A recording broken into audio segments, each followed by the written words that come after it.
Working in Photoshop, this is kind of what we're working towards. Remember, we're making a movie poster out of this, working in several different layers, and if you get to the second and third stages of this one, it's going to talk about making selections and then making these little layer masks. Let me show you about undoing. So in Photoshop, as you work, so let's say I started moving things around, changing up layer orders, turning off layers. Maybe I selected a certain layer and I grabbed my paintbrush and I started painting on top of it. Ooh, let's see, let's bring up my opacity. Painting on top of it. Well, I can't even see that. Let's make a new layer then. There we go. Now I'm really messing it up. In other words, I'm making edits to whatever I've done. If I go to Edit and Undo, it'll undo that. Then I can go to Edit and I can't undo. It just redoes it.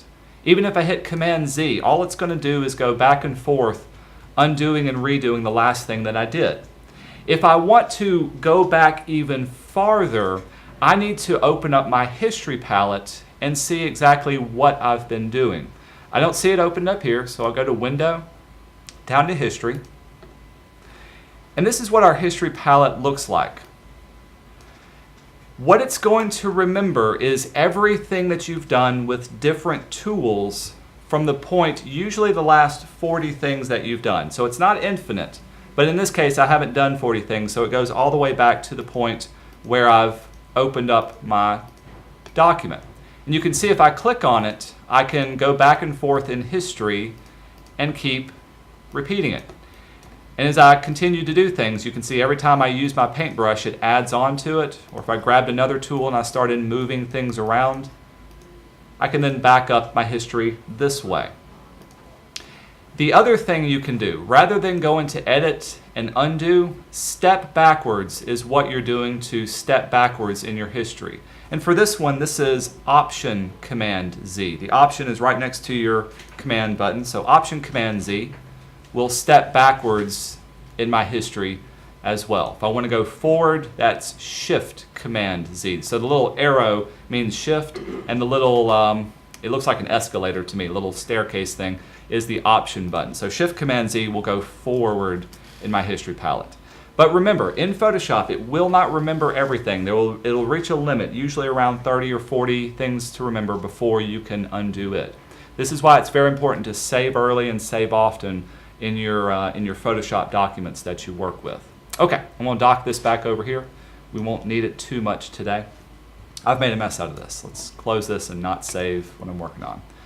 Let's talk about the selection tools. In Photoshop, since we're working with pixels, we need to be able to select the pixels or select the area that we want to work with. And they give you a variety of different ways of doing this. The selection tools are located in the top of your toolbox, and there's a couple of different kinds that we can do.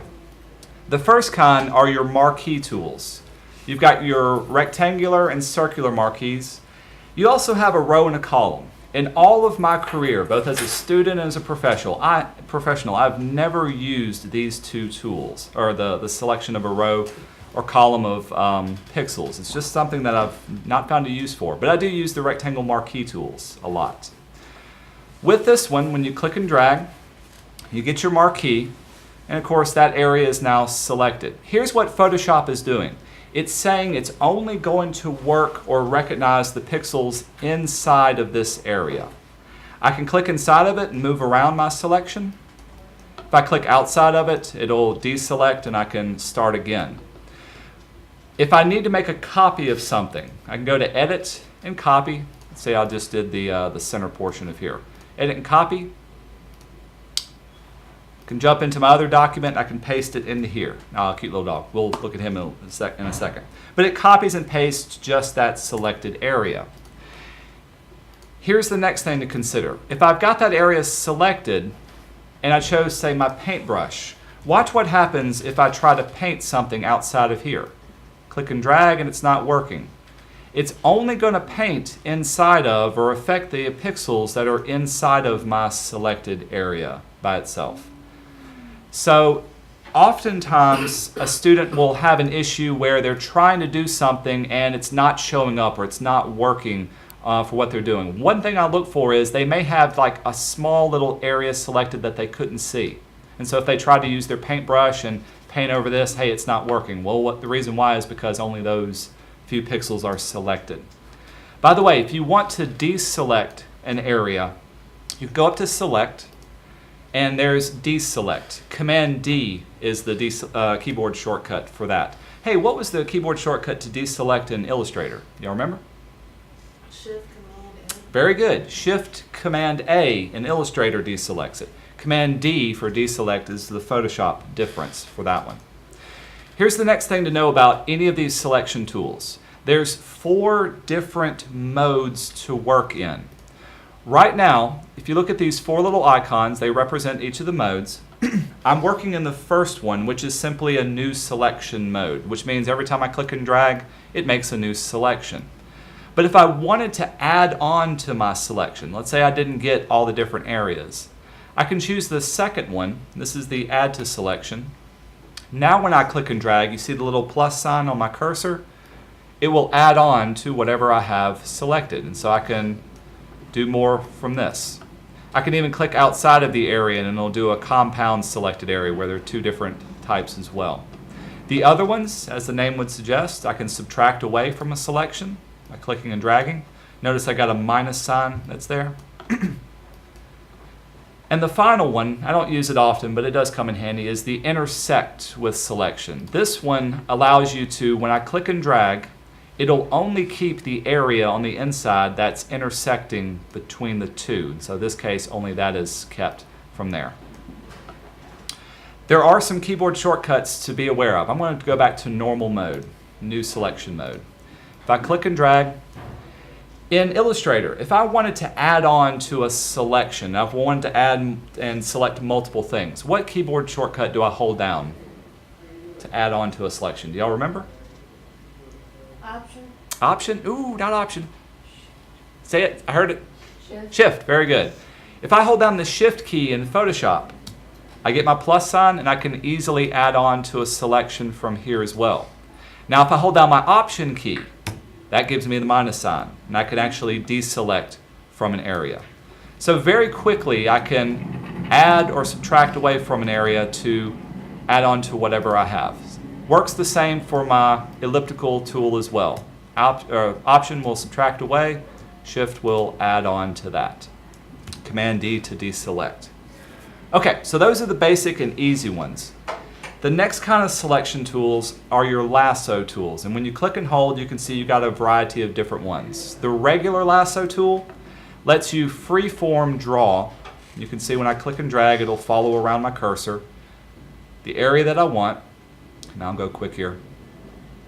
When I get back to the beginning and deselect, you can see now that whole area is nice and selected. So when I copy and paste it over, it comes over there really well. As with the other ones, I can hold down Shift and I can add on to a selection, or I can hold down Option and I can actually erase away from a selection. And so oftentimes I'll use these interchangeably depending on what I'm working with. The other kind of selection tool, the polygon, I'll deselect that, simply allows you to use straight edges. So if you're selecting something like a building that has straight edges, you may want to use this one. By the way, if you don't go back to the beginning point, if I actually just double-clicked, it'll automatically link from that point to the end point as well. So that's how I'd hold down my Shift key and actually add on if I needed extra bits for that. And the final lasso tool is the magnetic lasso tool. This one's a little bit more complex. The magnetic lasso tool, if I zoom in, is going to look for the differences in contrast between different colors. In this case, if I wanted to select the petals, well, they're nice and bright versus the darker background. I can click on an edge. I'm not holding down my mouse, but as I drag, the computer is automatically placing a line where it sees a good contrast between these 2 edges. And I can move very, very quickly. Hold down my space bar and I can move around. And I can start to make a very precise selection rather than having to freehand draw it. Now if I get off a bit, you can see there's a bit right there that I missed. It will not make a correct selection. This will take a little bit of time, especially if you've got a lot of pixels to select. I'll tell you what, I'm just going to kind of cut through here and double click and let it go to the beginning.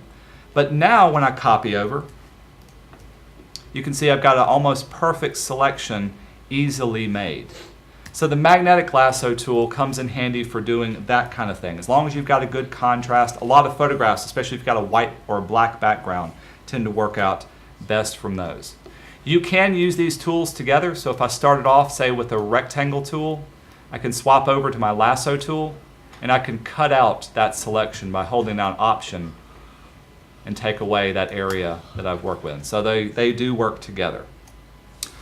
Those tools are fine and great. Here's the better tools that I like to use for making selection. These are your magic wand and your quick selection tool. Let me show you magic wand first. With this tool, first of all, notice that you've got your different modes. So I can do add and subtract kind of mode. This will look for pixels that are similar within your picture, that the layer that you're working on. If I wanted to select just the yellow of this flower, I've got a couple of options I need to pay attention to. I'm going to keep my tolerance pretty low. Let's bump it up to 30. I'm going to keep continuous turned on as well. I'm going to click on this one yellow area, and it's selected all of the similar yellow pixels that were around it. Now it's stopped eventually once it reaches a color or a value that's too different. In this case, it starts to turn orange and definitely into red. But if I wanted to, I can hold down the Shift key and keep adding on to my selection until I get the area fully selected as well. You can see, however, that it's not picking up little bits from here. Let's deselect it. If I increase my tolerance, let's do something huge. Let's say 200. 250 is the highest you can go. When I click once, with a 200 tolerance, you can see it selects a lot more of those areas that are all connected to each other, almost the whole flower. Hold down Shift, and I can continue selecting even more of it. It may take a couple of clicks, but eventually I'll get the entire flower that I need. Sometimes it looks like it's actually selecting more than I need, so I'll probably drop down my tolerance and get some of these darker pixels down in here. So just in a few clicks, I'm able to get all the way to the edge of my flower very easily, very quickly. Hey, if I wanted to even pick up those, let's use my lasso tool. Hold down Shift, and I'll actually circle in all of those, and now I've got that inside edge as well. I like the magic wand tool. It works well. My favorite one, however, is the quick selection tool. This one works, I would call this the magic tool in itself. With this one, you've got a different modes you can work in. By default, we're adding on to it, and it works like a brush, meaning I can make it larger or smaller. Let's make our brush a little bit larger. There we go. With this one, I click on an area and start to paint over it, and automatically, it quickly and easily selects those like pixels. So very, very quickly, I can make a selection without having to click my mouse multiple times. It may take your computer a little while to think about it, but in a few clicks, I got the selection that I wanted of the flower, and I can copy it, paste it over into my working document, and all the edges are done. Pretty cool. Any questions on that? Want to see that done again? I don't know how the programmers program this, but it's like magic for here. So I can click and drag. By adjusting the size of my brush, I can get into the little nooks and crannies. So if the little areas don't select very well, this would allow me to adjust the size of the selection from that. Final thing to know about making selections. I'm going to swap back over to my, let's do this one. We'll do the elliptical tool. Is dealing with the feathered edge of my selection. If I was to select this, we'll do a circular area, copy, paste it into here. You can see the edge of my selection is nice and crisp. My feather was set to 0. Feathering simply means how fuzzy is the edge of your selection that you want. Sometimes you want a fuzzy edge. This helps things blend together. This picks up on little details, especially if you're trying to layer up two things. In your project that you're working on, you're going to select a lightning layer and you're going to blend it in with the other layers in the background. It's going to ask you to make the edge feathered. If I increase the selection, let's say I've feathered this out 50 pixels. When I make the selection now, it looks the same, But when I copy it over, Command C, and paste it, check out the edge that I have. It's nice and feathered. It gets a little bit fuzzy and opaque towards the end. And if I was working with this blends a lot better with my background than what I had previously. This works the same when using your lasso tool. If I increase my feathering, hey, I already feathered it 5 pixels. But if I made a amorphic selection, copy it and paste it into here, all of those edges are also feathered out as well. And so that's one way working in Photoshop you can easily and quickly blend images together and make them look really, more perfect in that way. Here's the next way you can blend images together, and this deals with erasing away pixels and masking out pixels. So let's say I wanted to get rid of the white behind this dog. Cute little dog. Got one that looks like it. Mine's completely black though. Photoshop does have an eraser tool, and as the name would suggest, you can erase away pixels. It works like a regular paintbrush. Let's make it large enough. When I click on an area, somebody turned some scatter on that brush. There we go. When I click on an area, it will erase away those kinds of pixels that I'm working with. But there's an issue with working with just the eraser tool. First off, I'm erasing away the pixels. Now I can undo it up to a point, but if I was to save this document and send it to somebody else, they could not undo my erasing. Also, check out my edge. If I started erasing away this dog, I'm losing the nice feathering of his coat that's on this side. So my cutout looks like it's been cut out with a pair of scissors. It's not exactly a good solid edge. What I would like to do is to feather the edge and do a little bit better kind of selection with this. Here's what I would do. Let's back it up. Open this up until I started using my eraser tool. There we go. I'm going to use what's called a layer mask. Now I've got my layers palette open. To quickly and easily make a layer mask, there's 2 different ways. First of all, there's a button at the bottom of your layers palette. It looks like a little rectangle with a circle inside of it. And it will add an extra icon to whatever layer you have selected. This is the mask layer. The other way you can do it is go up to Layer and do Layer Mask, and since I've already have one on here, it doesn't let me have the options, but you can add one up this way as well. This is the quick way of doing it. The book will ask you to click on the Add Layer Mask button, and this is where you can find it as well. But if I paint inside of this area, so I'm going to grab my paintbrush. Anywhere that I paint black is going to mask out or look like erase away this area. I've got black loaded up as my foreground color. Let's make our brush a little bit smaller. And I've got a nice soft edge brush. I can paint away and very easily, very quickly. Looks like I'm erasing away these pixels. What I'm doing, check out my layer mask, is I'm painting black on that masked layer. Now if I accidentally, go over it, done too much, all I have to do is to swap to white as my foreground color, and wherever I paint white inside of my mask, I can undo it. And so this is a great way of easily pushing and pulling away your image till you get exactly what you want. I can make my brush a lot smaller, swap down to here, and get in a lot closer to the edges. And this makes a nice softer edge that I could easily brush into this. The downside is I'd have to be zooming in real close, get a really small brush to make it really small, get into all these little details of every single hair. That's going to take forever. I'm going to show you a magic trick, how to do this a lot quicker. So I've got him on there, and yeah, I could continue working with this. Let me show you the quickest way of making a layer mask. I'm going to delete this one away, drag it to the trash can. We won't even apply it, just delete it. The first thing I'm going to do is to make a selection. Let's use my quick selection tool. I'm going to select the puppy. One click, drag over him. Oop, got too much of that paw. There we go. Didn't even do a good quick selection, but you'll see what's going to come up next. With him selected, watch what happens when I make a layer mask now. automatically it's going to keep the pixels that were selected and mask out all of the other ones. You can see in my mask everywhere that's black is now solid and completely out.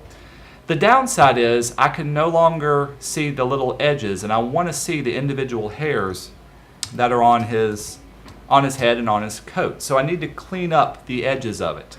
Here's how we're going to do that. If you hold down the control key, click on your layer mask, we're going to go into select and mask options. And this is going to bring up a new set of tools. Notice my palettes go away and I've got some different tools up here. I'm going to zoom out. What this is doing is it allows me to edit the painting that I've already done. I'm going to bring my transparency up to 100%. Wherever there's red, it's going to be 100% opaque from here. And I want to clean up this edge. The tool to use is this second paintbrush. Works like a regular paintbrush. Let's make it a little bit bigger. I can now go back and tell Photoshop to re-look at the edge that I'm working with and watch it find all the little extra hairs and quickly add those on. It's also looking for the white areas and getting rid of that.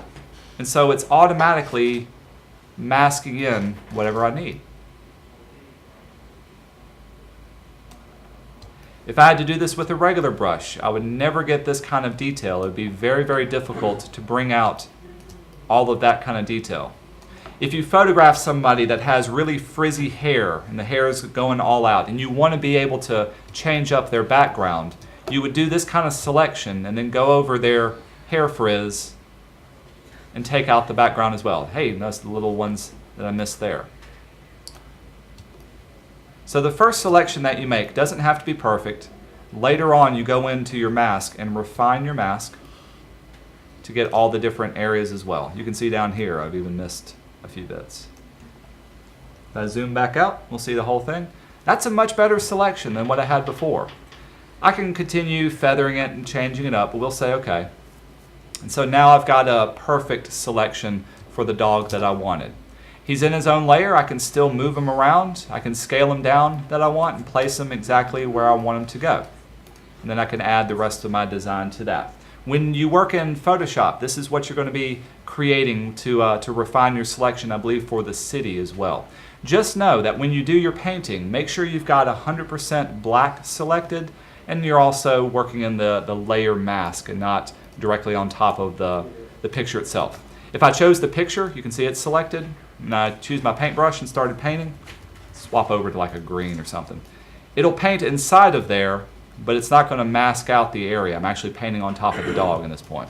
What you need the mask. You need to be able to mask out that area. Pretty cool? Okay. I'm going to turn the rest of the time over to y'all and let you continue working on this. While you're working, if you have any issues using the paintbrush tool or importing an image, let me know.